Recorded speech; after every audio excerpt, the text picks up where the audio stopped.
Hey y'all, it is Cassie Bollinger. Some of y'all call me Texas. We're going to talk about breaking down fundraisers. Now, there's a lot of videos on YouTube that will go through each individual one. I'm going to kind of give you the gist of the beginning part of the fundraisers. So one thing you want to do is the who, what, where, when, why, and how. Now, you're probably going to need to write these down, only because when you start to think about doing a fundraiser, these are the questions that you need to ask. So we start with who. Who wants to do a fundraiser? Now, on the fundraisers, you have, and I have my whole list here, so hopefully I don't forget all of my notes that I've written down. So fundraisers, you have church, schools, animal, sports, organizations. Now, that is just the tip of the iceberg. There are so many different other kinds of fundraisers you can do. But those are at least some to jog a memory. Think about the things that you love the most. If you're really passionate about animals, then reach out to maybe a local shelter or maybe someone else that does other things with animals that are in your community. Now, with these things being in your community, you're going to want to make sure that you are branding yourself. So the who, what, where, when, why. So who? We have the church, the schools, the animal sports organizations. All right, I just said it again to make sure you write those down. Now, the what. What are we going to use for the fundraiser? Now, there's different products that you can do this, and you can break them down individually, or you can do a full catalog. I prefer to do the scent circles. These can be done in so many different ways, but I'm going to teach you the way I do them and try to break it down so you kind of understand how you get so much for the scent circles. Now, there is a great form that Wendy Heath-Newgass has on one of her videos, and I will make sure to link this in the bottom so that you have access to the information. But on these scent circles, you can sell these for prices different than what is showing in the bundle. So what I do is I group them as a 6 for $20. So automatically you're getting $5 for every bundle sold. Now, if they hit a certain amount sold, then you start accumulating free and half price. So when you see the fundraisers that say that I can give you back $7 for every pack, or I can give you back $9 or $5, that is kind of the extras that are bundled into this. Now, as a fundraiser, I always pay for shipping. That's just me because I can write it off. Anything that you do on the fundraiser can be written off in your taxes. So the forms that Wendy has magically created or had someone else create are very beneficial because it has everything that you need to talk about. So again, I will have those linked in the bottom, but I print off a form, or you can email the form so they have it on their phones. You can print them out, or you can email them over to the coordinator and they can print them out and hand them out. So this Scent Circle fundraiser that I do is where they accumulate the orders and then they send me the money and all the order forms of who it's going to. So that means I'm the one entering them in. I'm bundling and saving them. I'm making sure that all of the scents are being ordered. I'm making sure that all the money has been collected for each one of the orders. And then when it comes in, I'm the one separating it per person that is doing the organization. And in that group, it's broke down with their customers that purchase them. Now, that fundraiser works really well when you have an organization that is trying to do the fundraiser. So you're giving them the packets, essentially, that has the information, has the order form where people sign, say how many, and make sure they make payment. Now, you can always adjust the prices to go ahead and calculate the taxes. That way, if it's $20, but maybe in your area, your taxes are, we'll just say 10%. So you would say that they're 22 total. is $20 for the pack and $2 for taxes. Now, I just did a generic one. You can calculate that for yourself and go ahead and incorporate that price so then you don't have to worry about the taxes. So do you see kind of where we're going here? As we are trying to break these down so you understand where the money is coming from. Now, the way that this is set up, the money that I'm donating to them is per pack, not my commission. So make sure your wording when you talk to them, if you're giving them commission, then you need to give them commission. If you're giving them the price per pack, then you need to make sure you give them the price per pack. So that's where the breakdown is that really confuses a lot of people. So again, on my Scent Circles, I do $20. I have a form that they fill out for their customers, for them. They collect the money. They send all the money to me. I input the order as a party. And then I bundle and save everything that I can. So that is one way. Another way that I've done it is I've done it off the buddies, the big and the little, the big buddies and then the buddy clips. Now that was the same thing, except for because I can't bundle and save. What I did is we added $5 to each one of those. And then I just told them it was going to be a flat $5 for everybody. And I used my commission because it didn't matter. They didn't order it online. If they ordered it online and I told the organizer. So you, again, a lot of this stuff is making sure that you have great communication with whoever is running this and you both understand what's going on. When you actually start one of these fundraisers, you need to make sure that you check in with your upline. If they've never done a fundraiser, then you're more than welcome to message me and I can walk you through depending on how you're wanting to run it. So on the buddies, it was $5 for each one. And then I wrote off all the tax and the shipping.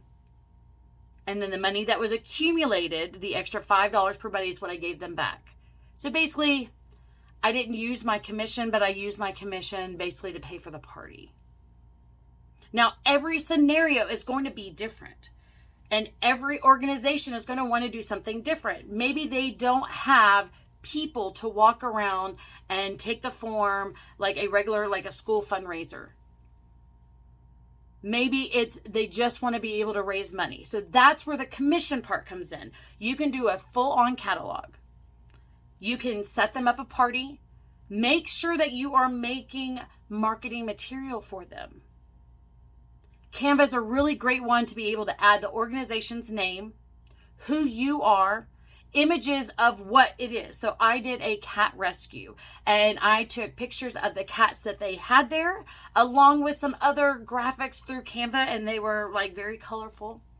And I made sure to use a lot of their color schemes of what the business already had.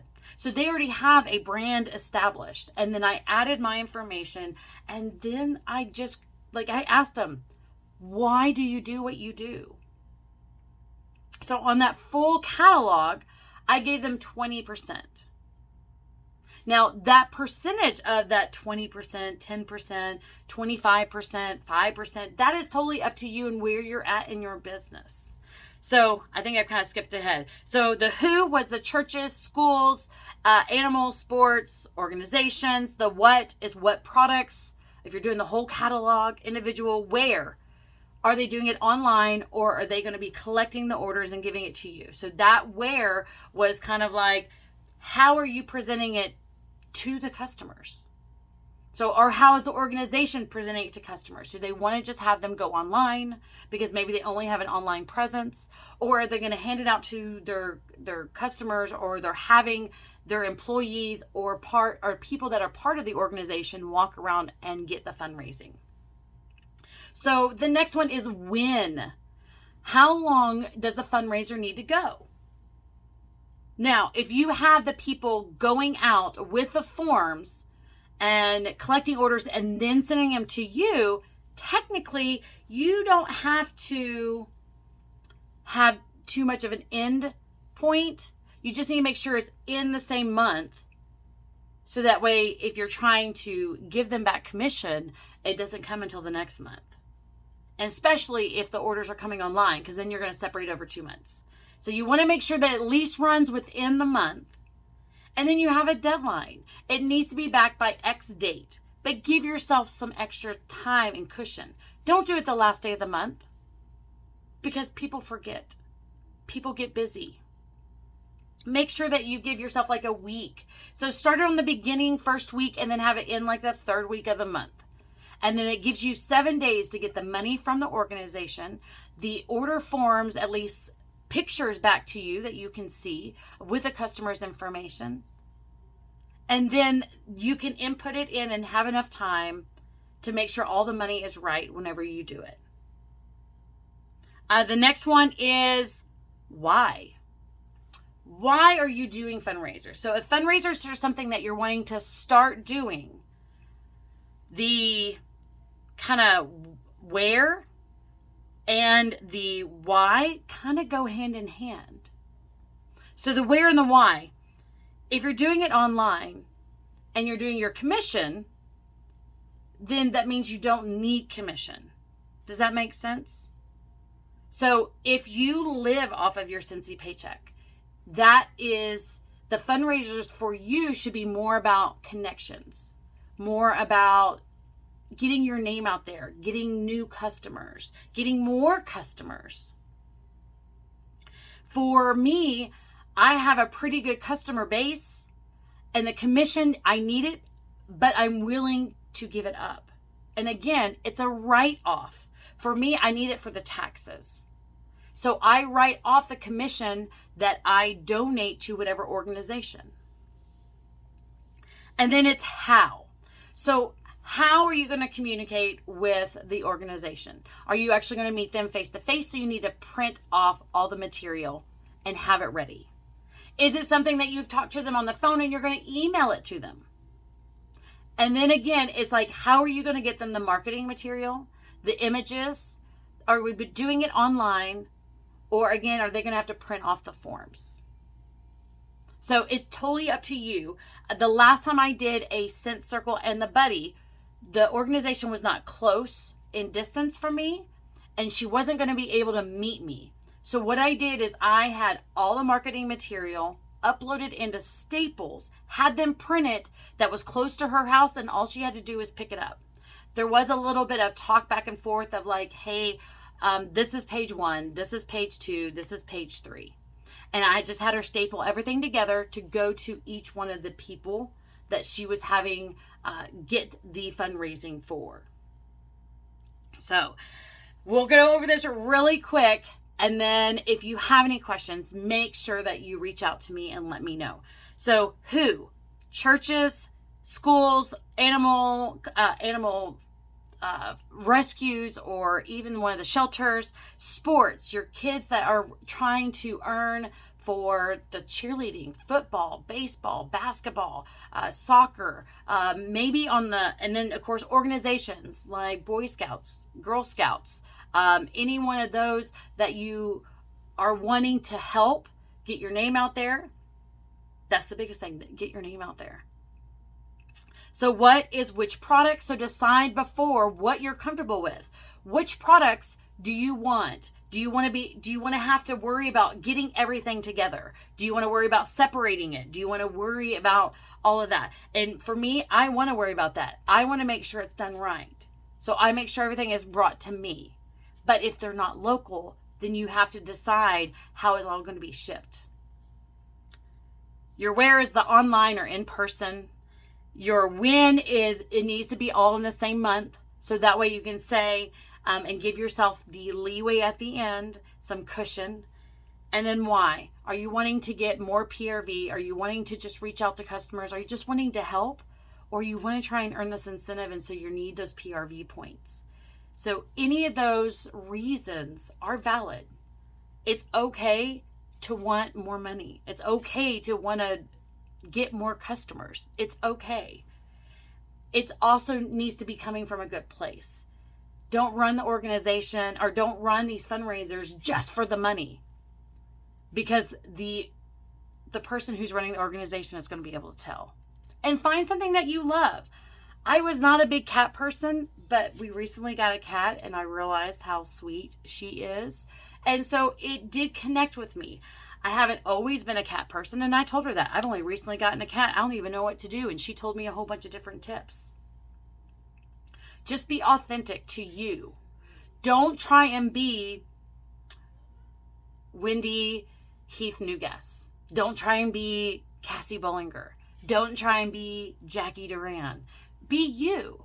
Make sure that you are presenting yourself as you. If you are a huge crocheter and you love all the things crochet and you want to raise money for a local crochet group to be able to get yarn for senior citizens, then tell them, like, look, have some videos, small videos of you talking about the fundraiser that maybe is a QR code on one of the forms, or it's connected to the online form. Like, show them all the stuff you crocheted and say, I love to crochet and I want to help this group. But if you don't like crocheting and it's horrible, then it's really hard for you to be authentic and genuine when it's something that you hate doing. And then, of course, the how. The how is email, text, Facebook, online, by paper. Make that decision. Go ahead and kind of have that set. But again, it needs to be like talked about with the organizer of the organization or whoever you're doing the fundraiser for, so both of you are on the same page. Again, make sure that you reach out to your upline or somebody that has done fundraisers before that can possibly hold your hand through your first one. Guys, I have done quite a few of these and I have gained a lot of new customers. I have gained a lot of loyal customers, even that are not local, just because of doing the fundraiser. So just remember, fundraisers are supposed to be fun. Don't stress over the money. Make a decision if you're wanting to give commission or if you want to change the pricing. It's all up to you on how you decide to do it. Just make sure that if you start worrying about the math and you're not good at math, reach out to someone who is. Someone who can break it down. I'd be more than happy to have the conversations with you guys. All right. I love you all. I hope you guys have an amazing day. And guys, just remember, no limits, y'all. That is my team name. No limits, y'all. There is no limits to what you can do as a consultant. There's no limits of what you can do as a person. So let's make this world better. Love you guys.